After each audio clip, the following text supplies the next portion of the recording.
RSS प्रमुख मोहन भागवत का बयान एक बार फिर चर्चा में है। दरअसल मोहन भागवत मंगलवार को लखनऊ के निराला नगर स्थित सरस्वती शिशु मंदिर में सामाजिक सद्भाव बैठक में अपनी बात रख रहे थे।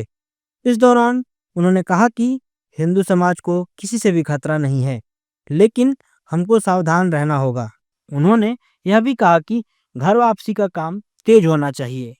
जो लोग हिंदू धर्म में लौटें, उनका ध्यान भी हमें रखना होगा। इसके साथ ही मोहन भागवत ने हिंदुओं को 3 बच्चे पैदा करने की सलाह भी दी। अब उनके बयान पर राजनीतिक प्रतिक्रियाएं आ रही हैं। एनडीए नेता क्या कुछ कह रहे हैं, आइए सुनते हैं। श्वेत वस्त्रधारी वह एक संत के रूप में है और समाज जब वो कुछ कहते हैं तो उसे सुनता है और सुन करके उसके अनुसरण का भी प्रयास करता है। तो उस पर मेरी ओर से बस इतना ही कहना है कि जो कहा है उन्होंने देश के हित में कहा है, समाज के हित में कहा है। आदरणीय मोहन भागवत जी जो भी कहते हैं वो सही कहते हैं। कुछ 5000 साल पहले का अगर भारत का इतिहास देखेंगे तो हिंदू के अलावा था कौन? मुस्लिम, ईसाई, बाकी लोग तो सब बाद में ही आए ना। तो ठीक है, घर वापसी करेंगे तो खुशी होगी। तो मोहन भागवत जी का जो बयान है मेरे ख्याल से उसमें कुछ भी गलत नहीं है। मेरे तो 2 बच्चे हैं और अब तीसरा करने का कोई चांस नहीं है मेरा। जबकि विपक्ष के नेता मोहन भागवत पर हमलावर हैं।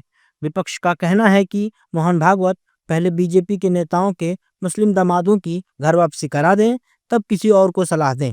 मैं कह रहा हूं कि मोहन भागवत जी हो या विश्व हिंदू परिषद का कोई नेता हो या भारतीय जनता पार्टी के नेता, जो इनके बड़े बड़े नेताओं के जो मुस्लिम दामाद हैं, सबसे पहले ये सलाह उन्हें दे दें, उनकी घर वापसी करा लें। बाकी हम सब जो है जनहित के लिए हम लोग तैयार हैं। तो विचार करें ना। प्रॉब्लम तो ये है कि विचार कोई नहीं कर रहा है। प्रॉब्लम ये है कि भाजपा सरकार और इनके जो संघ परिवार है ये चाहते हैं कि थोपना, और थोपना इस मुल्क में कभी चला नहीं। एक सेक्युलर कंट्री है, हमारा कॉन्स्टिट्यूशन हमें गारंटी देता है, हर एक रिलीजन को गारंटी देता है। तो अगर किसी का डिसीजन, किसी का आइडिया थोपना तो वो गलत बात है मेरे हिसाब से। मोहन भागवत पिछले कई दिनों से लगातार हिंदू एकता, मिलजुल कर रहने और भारत के भविष्य की बेहतरी की बात कर रहे हैं। हालांकि विपक्ष उनके बयानों पर अक्सर हमलावर रुख अपनाता है, लेकिन एक बड़ा वर्ग ऐसा भी है जो भागवत की बातों को गंभीरता से लेता है।